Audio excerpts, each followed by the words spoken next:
Abuela. That basically means what's up, but like Italian slang.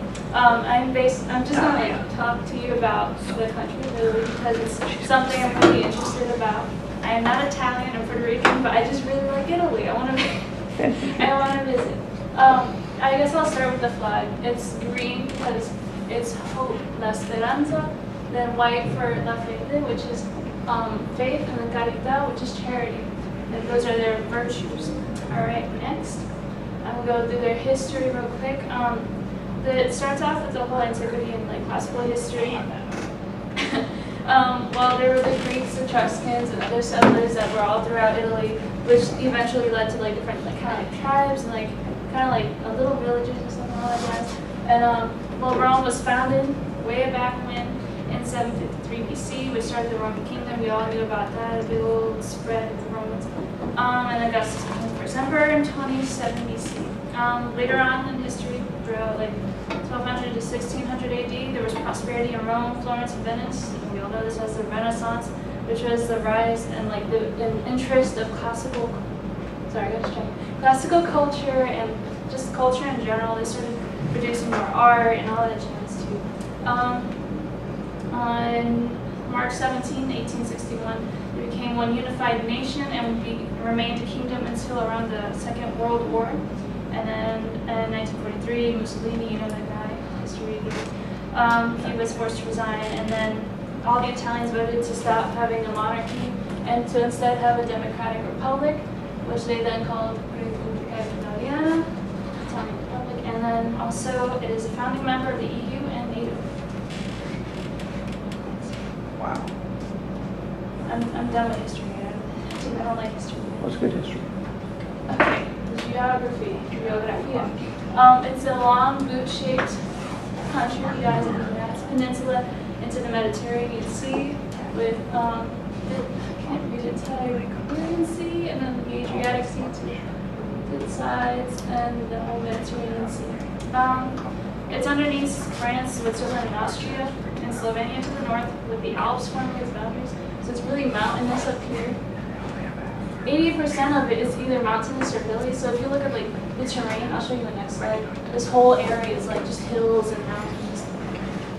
Its highest mountain is Monte Blanco. It's home to Europe's only active volcanoes. It has Etna, Stromboli, and Vesuvius, which of course is really you guys probably heard of Vesuvius because of Pompeii and that whole eruption. There's several islands, but the largest are Sicily and and it's divided into 20 regions. Tuscany and Leisha are examples of that. Here are the regions. Later I'll explain why this is related to why they sleep with their hands.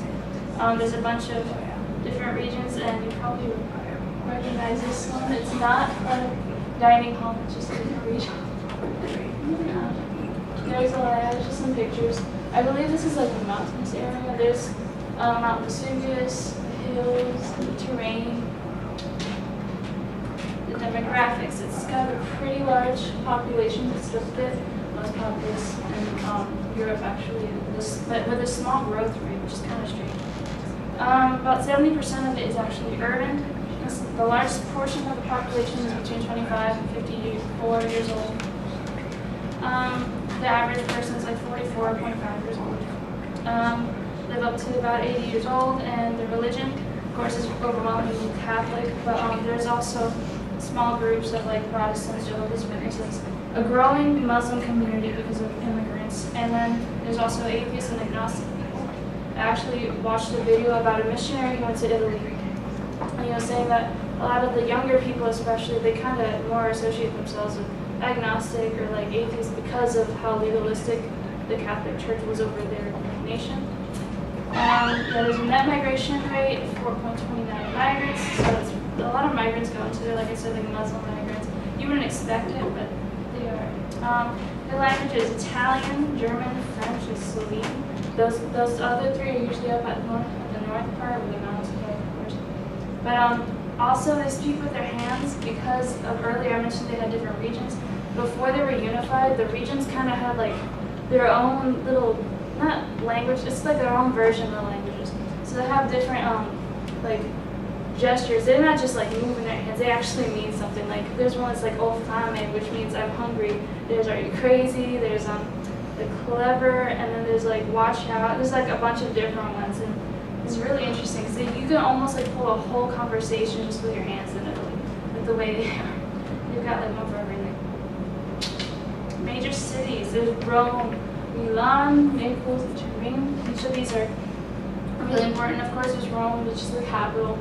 And you know, like the whole Colosseum's there where they persecute Christians and all that jazz. What else is there? Milan is like a fashion capital. Naples, I don't know what's in Naples. Is there something in Naples? Oh, it's got a bunch of like heritage monuments. The Fiat headquarters is in Turin, so that's kind of weird. And it's also a business and cultural center. And there's these three, Venice, of course, the streets of water, which are really renowned. And pretty cool. It's where you can ride on a gondola, but they're really expensive. It's like $100 to ride in a gondola, or you could just ride in the cheap little bussy kind that just takes you across the other side. So that's a hint if you want a gondola ride. It's not as romantic, but it's kind of. Florence, which is big during the Renaissance. They had lots of. I think that's where like a lot of art and the style was in. And Verona, you probably know more about Verona than you think. It's where lots of Shakespeare's stories are played, like Othello and Romeo and Juliet. You can see Juliet's balcony, which is section, so it's not right. But people still go there, and there's a statue of Juliet, and you can see letters behind her. But strange thing is that a lot of people they'll go up to the statue and rub her breast for like a good relationship, like a good fortune in the relationship, and prosperity. You used to get smacked for that. Yeah. Well, two things that are pretty big in their culture, and not much about the soccer, so I just put that there. But it's also family. They're super big with family. They like to stay close. And like in America, we're more about the nuclear family, like mom, dad, brother, sister. But over there, like your kid's family becomes part of the family, it just grows. And they like to eat together a lot. And that's a very important value to them. The next one, I think we all like food. All right, cibo italiano.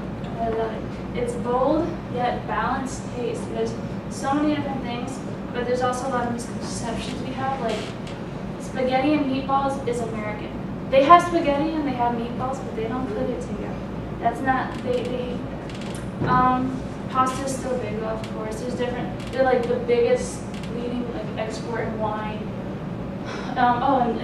This is crazy. The average Italian drinks 26 gallons of wine a year.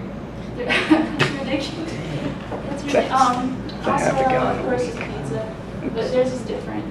There's espresso. They drink a lot of espresso. But another tip, do not ask for a cappuccino after the afternoon. Like that's strictly in the morning for them. No cappuccinos after the morning. What else is there? Oh, there's the food varies by regions. You're gonna get more pasta and like veggies down here, and then more fish and potatoes up there. There's tiramisu, I love it. And they invented the ice cream cone. I thought that was fun. There are different holidays. I'm gonna do this one fast. They have different holidays, like in the local areas, based on whoever their saint is, of course. Some other ones are the Epiphany, which I thought was pretty cool because it's not just like Three Kings Day for like Hispanics, but they have like their own different name for it. There's all those other ones that I've listed. Ferragosto is one of their big ones, and it's actually about like the Assumption of Mary. So that's like we have Christmas and stuff, and they have that too, but that's like an extra one that's like really important to them. Art, I love art, so I had to put this in here. This one is Caravaggio's The Conversion of St. Paul. You've seen this one. It's Leonardo da Vinci's The Last Supper. Then Michelangelo, he's awesome. He did the Sistine Chapel, the Creation of Adam, David. And these are just some contemporary ones and modern ones. I thought that was pretty cool. So lots of art comes from Italy, which I think is awesome. Fashion, it's Milan is ranked number 4.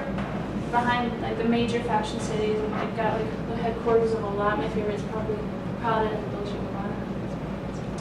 And I'm almost done. Okay, and there's a bunch of UNESCO World Heritage Sites. It's full of culture and history. Like there's so much, like from like way back when the Greeks had their temples to like right before the Renaissance started, the Gothic stage, then the Renaissance started, and like just modern stuff. It's pretty crazy. And there's so much in it. And there you go. Vinny. Nice job. Great.